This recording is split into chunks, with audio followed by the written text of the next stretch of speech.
In 1045, an entire Armenian kingdom was dissolved without a single battle fought to defend it, and its capital lay in ashes within 20 years.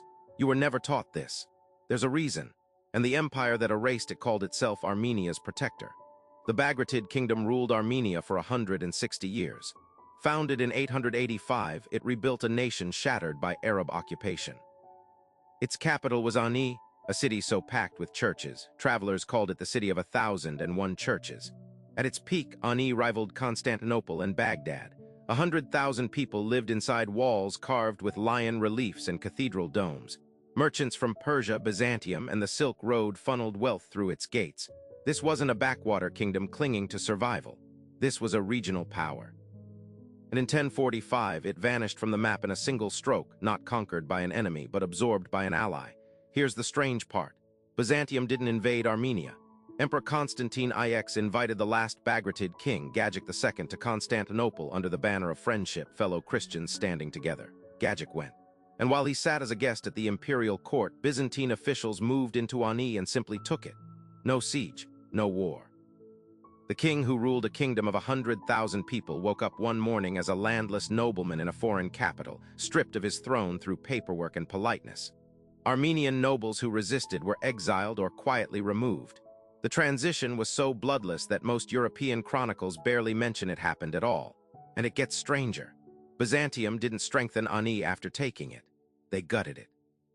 The local Armenian military, battle-hardened, familiar with the terrain, positioned exactly where the empire's eastern frontier was weakest, was disbanded. Byzantine administrators replaced Armenian governors who actually knew the region. Taxes spiked. Local nobility fled east and south, taking generations of institutional knowledge with them. Within 2 decades, the buffer state that had absorbed shockwaves from Persia and Central Asia for over a century simply stopped existing as a functioning defense. And on the other side of that now empty frontier, a new power was rising fast, the Seljuk Turks. But here's what doesn't add up.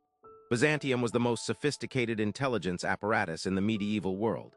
Their diplomats tracked troop movements from Baghdad to the Caucasus. They knew the Seljuks were expanding. They knew Armenia sat directly in the path. So why dismantle the one kingdom built, fortified, and battle-tested to absorb exactly that kind of invasion, right as the invasion was forming? An empire doesn't accidentally disarm its own front door. The buried why isn't incompetence, it's control. Constantinople had spent a century watching the Bagratid kings act like sovereigns, minting their own coin, courting their own alliances with Georgia and the Arab Emirates, refusing full submission to Byzantine church authority. A strong, independent Armenia wasn't a shield to Byzantium. It was a rival power on their border that happened to also block invaders, a problem they intended to solve once, permanently, by absorbing it outright. They gambled that direct imperial control would work better than an allied buffer state ever could. It didn't.